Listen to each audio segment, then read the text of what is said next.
आज हम पढ़ने वाले हैं दोस्तों यूपीएससी और पीसीएस के लिए बहुत ज्यादा इंपॉर्टेंट इकोनॉमिक्स को जब तक आप बेसिक से स्टार्ट नहीं करेंगे तब तक वो आपके लिए हेल्पफुल नहीं होगा, कारगर नहीं होगा। आप डायरेक्ट संजीव वर्मा और रमेश सिंह की किताबों को जाकर के उठा लेते हैं, आपको टेक्निकल चीज समझ नहीं आता, आप डिमोटिवेट हो जाते हैं। इसीलिए इकोनॉमिक्स को देखा जाए तो ये हिस्ट्री, पॉलिटी, ज्योग्राफी से अलग है थोड़ा, ठीक है। इसमें कुछ टेक्निकल वर्ड होगा और इसको बहुत बेसिक से समझेंगे तब हम आगे जाकर के समझ पाएंगे, है ना। क्योंकि इकोनॉमिक्स में पकड़ सभी विद्यार्थियों की शुरू से होती नहीं है ना। तो इसको आज स्टार्ट करते हैं एनसीईआरटी का। हमारा ये चैप्टर है पालमपुर गांव की कहानी। देखिए बेसिक चैप्टर ही स्टार्ट करेंगे और उसी से आपको यहां पर देखिए लाइव दिखाने वाले हैं कि कैसे आप मेंस का कंटेंट, और यहां पर एक मैं यहां पर बनाया था डाटा, कहां गया, यहां पर देखो कितना ये इंपॉर्टेंट डाटा को यहां पर कलेक्ट करके लिखा है फॉर मेंस के लिए। और ये आपका चैप्टर 1 पालमपुर गांव की कहानी से है। आप लोग बोलिएगा कि इतना बेसिक चैप्टर हम कैसे पढ़े, क्यों टाइम वेस्ट करें। नहीं, आप पढ़ करके उससे आप बेसिक वर्ड जो निकालेंगे कंसेप्ट, वो आपके मेंस में भी काम देगा। जैसे यहां पर कृषि क्षेत्र के डाटा के बारे में लिखा, फिर इसको मैं बताऊंगा आगे बढ़ के। फिर देखो इंपॉर्टेंट टॉपिक्स को यहां पर मैंने डिस्कस कर दिया जो मेंस के लिए इंपॉर्टेंट, जैसे पूंजी हो गया, श्रम हो गया, देन उसके बाद सारांश जो आप निष्कर्ष के तौर पे यहां पर लिख सकते हैं, आवश्यकता को भी। तो चलिए इसको स्टार्ट करते हैं। इसीलिए कहते हैं हिंदी मीडियम के लिए हमेशा से हेल्पफुल कंटेंट लेकर के आते रहते हैं। इसीलिए चैनल पर नए हो तो चैनल को सब्सक्राइब करके आप बेल आइकन को जरूर प्रेस कर लेना, है ना। चलिए अभी इसको स्टार्ट करते हैं, ठीक है। देखो को थोड़ा सा इधर कर लेते हैं और देखो यहां पर स्टार्ट करने वाले हैं। जैसे कृषि, आपको पता है एक प्राथमिक क्रिया ये होती है। उत्पादन के लिए हमें 4 चीजों की आवश्यकता होती है। क्या क्या होती है? एक भूमि, श्रम, भौतिक पूंजी और एक मानव पूंजी, ठीक है। भूमि में जैसे क्या आ जाएगा, ये प्राकृतिक संसाधन जैसा आ जाएगा, जैसे जल, वन, खनिज की इसमें जो है इससे हम इसको रिलेट करके जोड़ सकते हैं, है ना। भूमि में ही आएगा ना जल, वन, खनिज, जो जिसमें हम इसमें लगाएंगे, है ना। अच्छा, उसके बाद श्रम क्या हो जाएगा? जो लोग कार्य करेंगे, जैसे कि प्रत्येक श्रमिक उत्पादन के लिए आवश्यक श्रम देगा तभी ना जाकर के उत्पाद में वो सहायक होगा। उसके बाद भौतिक पूंजी क्या हो जाएगा? जैसे कि मान के चलो औजार हो गया, मशीन हो गया, भवन हो गया, ये सब हो गया, है ना। इसमें क्या होता है, किसी भी समय इसको बेचा जा सकता है या मतलब इसको बेच करके हम उससे अपना मुनाफा भी कमा सकते हैं। अब यहां पर देखो क्या होता है, यहां पर देखो एक साधारण हल से लेकर के परिष्कृत बड़े मशीन जैसे जनरेटर, टरबाइन, कंप्यूटर आदि कई वर्षों तक काम आ जाते हैं। मतलब भाई एक हम मशीन लगा रहे हैं, जनरेटर लगा रहे हैं, तो ऐसा थोड़ी है कि उसको एक हफ्ता या 2 दिन बाद चेंज कर देंगे। ये वर्षों तक काम करेगा, और जो वर्षों तक काम करेगा ज्यादा समय तक, उसी को हम एक अस्थायी पूंजी बोल सकते हैं, ठीक है ना। अच्छा, यहां पर अस्थायी पूंजी किसको कहेंगे? जैसे कच्चा माल हो गया, नगद मुद्रा हो गया, जिसकी अब आप एक फैक्ट्री लगा रहे हैं तो आपको कच्चा माल की आवश्यकता आपको डेली होगी, ठीक है। नगद पैसा का, मुद्रा की भी जरूरत आपको डेली पड़ सकती है, इसीलिए हमेशा इसकी आवश्यकता होती है। इसीलिए अस्थायी पूंजी, और ये सब जो बड़े बड़े मशीन वगैरह ये सब हो गए एक स्थायी पूंजी है। तो ये सब वर्ड जानना बहुत जरूरी होता है, ठीक है। उसके बाद देखो जब उत्पादन में हमें किन किन चीजों की आवश्यकता होती है जो इंपॉर्टेंट है, जैसे भूमि, श्रम और पूंजी। अब देखो इन तीनों को, मतलब कि इन तीनों का संयोजन और संगठित करके जो हमारा निकलता है वो उत्पाद कारक निकलता है, ठीक है। उत्पाद कारक मतलब कि भूमि, श्रम, पूंजी का संयोजित संगठन ही हमारा उत्पादन कारक कहलाता है। तो ये बहुत इंपॉर्टेंट टॉपिक है, इसको जरूर आप जो है दूसरों के साथ भी शेयर करना एंड सब्सक्राइब कर लेना। हिंदी मीडियम से इकोनॉमिक्स के लिए बहुत ही हेल्पफुल कंटेंट आपके लिए लेकर के आते रहते हैं, और सभी सब्जेक्ट का भी, ठीक है। अच्छा, यहां पर एक टॉपिक को देखते हैं, बहुत इंपॉर्टेंट है। भूमि स्थिर होती है ना। भूमि क्या होती है? स्थिर होती है, और कृषि के लिए इसे खींचकर बड़ा नहीं किया जा सकता। देखो भाई, अब हमारा एक भूमि है तो उसमें हम खेती कर सकते हैं, तो उसमें हम नए नए टेक्नोलॉजी का यूज कर सकते हैं, लेकिन भूमि को तो हम खींच करके लंबा या बढ़ा तो नहीं सकते हैं ना। पालमपुर एक गांव है, मतलब ये काल्पनिक गांव है, उसमें 75% लोग कृषि पर अपनी आजीविका करते हैं। पालमपुर का एक गांव का यहाँ काल्पनिक तौर पे जिक्र किया गया है, आप अपने गांव को भी इससे रिलेट कर सकते हैं, ठीक है। अच्छा देखो, इसी भूमि पर ज्यादा उत्पादन और नई तकनीक और जो है नए प्रकार की बीज का प्रयोग करके ज्यादा पैदावार हम कर सकते हैं। उसी से जो है आया हरित क्रांति, मतलब कि कम भूमि पर ही ज्यादा तकनीक का और अच्छे प्रकार के बीज का, कीटनाशक का प्रयोग होगा। तो उसी कम भूमि से जो पहले हम 100 क्विंटल गेहूं, अनाज मतलब कि जब हम प्राप्त करते थे, अब हरित क्रांति आ गया तो नया बीज, नया कीटनाशक वगैरह दे रहे हैं, तो अब उसे 100 क्विंटल की जगह 200 आ रहा है। तो उसी भूमि से पहले की अपेक्षा ज्यादा लाना ही तो ये हरित क्रांति हुआ ना, तो ज्यादा पैदावार होगा, इसीलिए इसको हरित क्रांति। देखो बहुत बेसिक से आपको समझा रहे हैं, ठीक है। फिर उसके बाद आते हैं सिंचाई सुविधा, है ना। सिंचाई सुविधा अच्छा होगा तो फसल उत्पादन भी बढ़ेगा, ठीक है। ये सब मेंस का कंटेंट है, आप लिख सकते हैं इसको, ठीक है। इसके लिए बिजली आवश्यक होगा, यानी कि जब हमको उत्पादन बढ़ाना है तो उसके लिए बिजली का भी आवश्यक होना है, जैसे कि ट्यूबवेल हो गया, उससे जो पानी वगैरह हमको खेतों में लाना है ना। अच्छा, यहां पर देखो नदी मैदानों और तटीय क्षेत्र में, नदी मैदान जैसे कि गंगा का क्षेत्र हो गया, तटीय मैदान जैसे बंगाल की खाड़ी वाला हो गया, उड़ीसा वाला हो गया, तमिलनाडु हो गया वाला, आंध्र प्रदेश वाला हो गया, है ना। तो ये सब क्षेत्रों में सिंचाई अच्छी है क्योंकि वहां पानी की सुविधा है। परंतु इसके विपरीत पठारी क्षेत्र जैसे दक्षिण पठार हो गया, है ना, इस सब में क्या है, सिंचाई बहुत कम होती है, ठीक है। शेष क्षेत्रों में खेती मुख्यतः वर्षा पर निर्भर होती है कि वर्षा होगा तभी वहां पर खेती हो पाएगी। जैसे 48% भूमि कृषि सिंचित है ना। भारत में अगर देखा जाए तो 48% भूमि कृषि द्वारा सिंचित है, यानी अच्छे से सिंचित है। लेकिन अभी तक 52% ऐसा भूमि है जो सिंचाई की व्यवस्था वहां पर नहीं हो पाई है, ठीक है, सुविधा नहीं है। तो इसको आप मेंस में लिख दोगे, क्योंकि मेंस में आप ये डाटा दोगे ना तो उसको भी लगेगा कि हाँ भाई एक टॉपिक का डाटा दिया गया है तो उससे मार्क्स भी अच्छे मिलेंगे, है ना। सरकार इसके लिए कई योजना भी चला रही है ना, जैसे नदी जोड़ो योजना, ये सब। तो ये सब योजना भी आप पढ़ लीजिएगा ना, तो लिख दीजिएगा तो बहुत अच्छा आपको अंक मिलता है, ठीक है।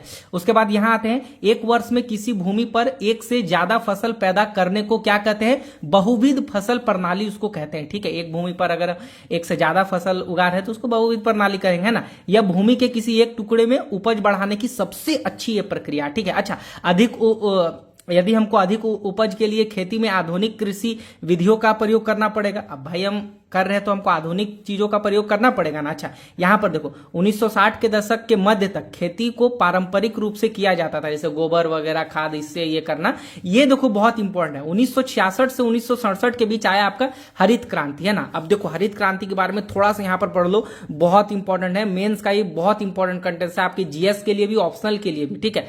जैसे देखो हरित क्रांति आया इस टाइम, है ना, कृषि उत्पादन इसमें बढ़ गया, अधिक उपज वाले बीज जैसे HYB वाले चावल एवं गेहूं की खेती करने के तरीके सुविधाएं जो है हमारे सामने है। HYB मतलब एक बीज होता है, ये इससे क्या होता है ना कि चावल और फसल इससे बहुत जल्दी उगता है, ठीक है। तो ये भी एक हरित क्रांति का एक ये था, है ना।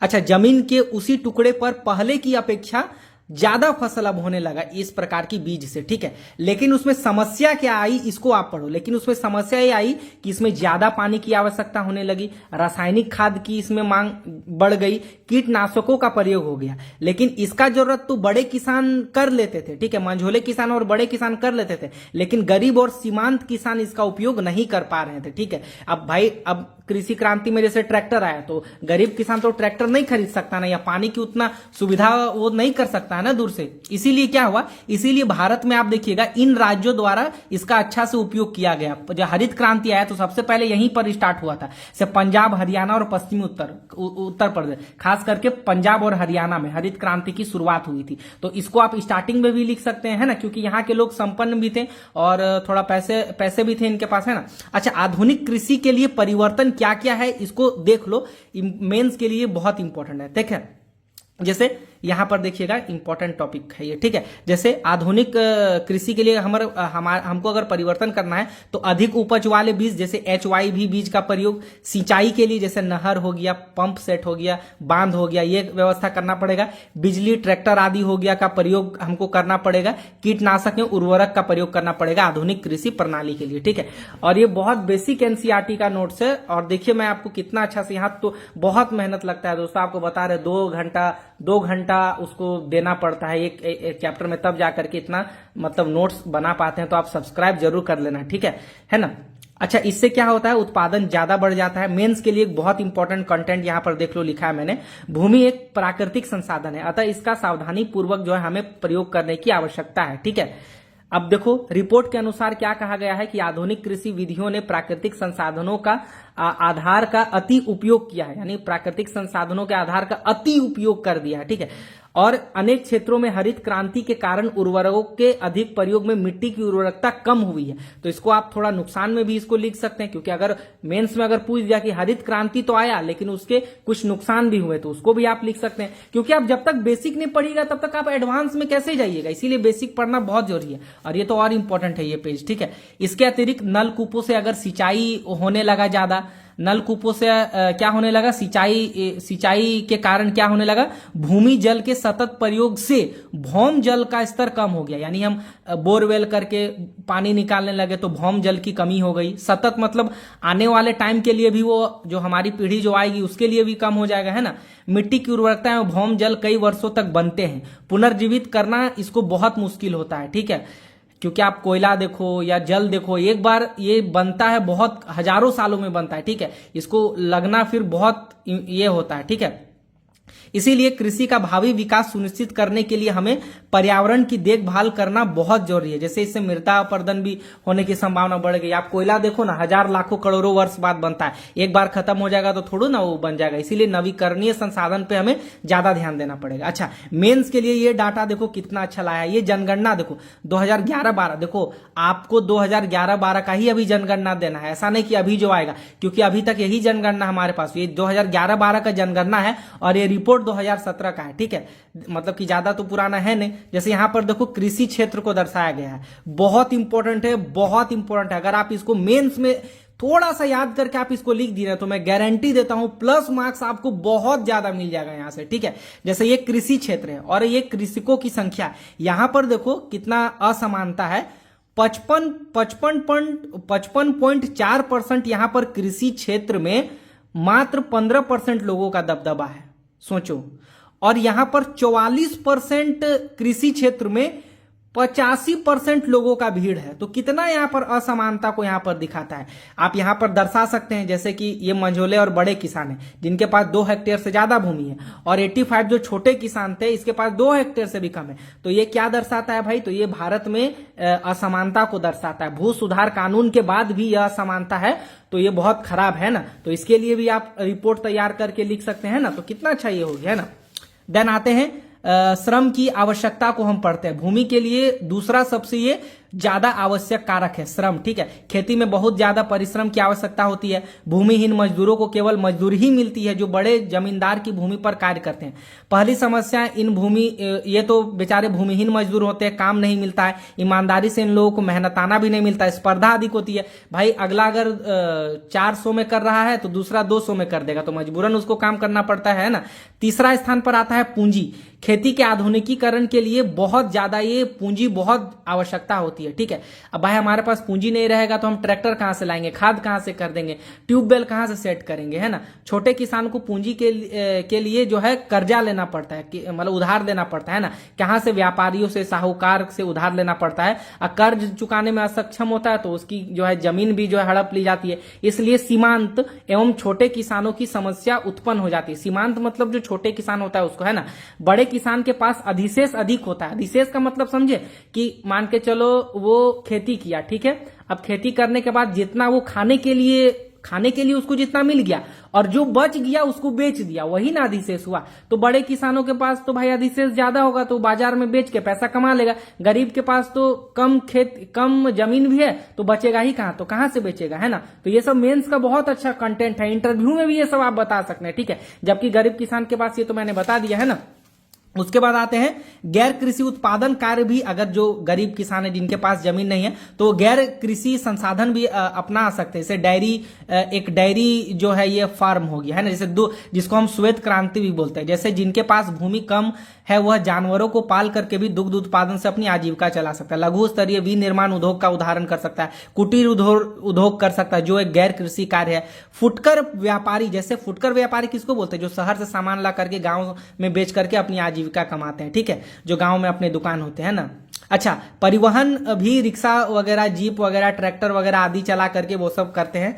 लास्ट में देखो सारांश इसका लिखा है कितना अच्छा। जैसे गांव में, इसको आप निष्कर्ष में भी लिख सकते हैं, जैसे गांव में खेती मुख्य उत्पादन है ना। खेती की विधियों में परिवर्तन मतलब जो है इससे हुआ है। चैप्टर का सारांश हमने जो पढ़ा है, जो आधुनिक आया, जो हरित क्रांति आया, जिसमें किसान उतनी ही भूमि पर अब अधिक उत्पादन कर सकता है। ठीक है, उत्पादन को बढ़ाने के लिए प्राकृतिक संसाधनों पर जो है दबाव बढ़ा है।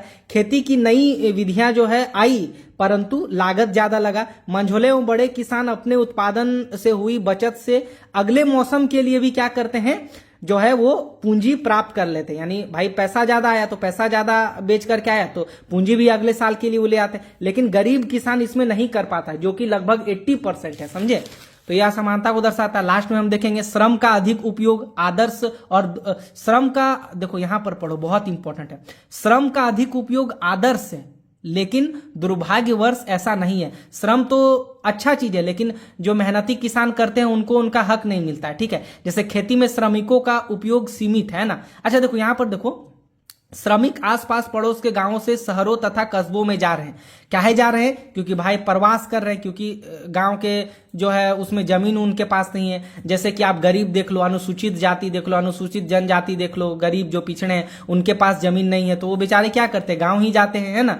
तथा जो है यहाँ पर कुछ ने गांव में गैर कृषि कर दिया। अब जिसके पास नहीं है वो गैर कृषि संसाधन अपना लिया। अब इसमें आवश्यकता क्या है उसको अच्छे से पढ़ो। आवश्यकता इसको मेंस में आप लिख सकते हैं, जैसे कर्ज ब्याज की दर कम हो, है ना, और सही टाइम पे वो उपलब्ध हो, ताकि बिना बचत वाले लोग भी गैर कार्य कृषि कर सके। जैसे कि मान के चलो कर्ज कम होगा तो वो खेती तो करेगा ही, है ना, उसको मिल जाएगा बीज खरीदने के लिए। बिना बचत वाले लोगों के पास गैर कृषि कार्य भी वो कर लेगा, सरकार उसको लोन देगी। तो गैर कृषि कार्य के लिए आवश्यक बाजार हो, जहां पर वो अपना वस्तुएं एवं सेवाएं बेच सके, है ना।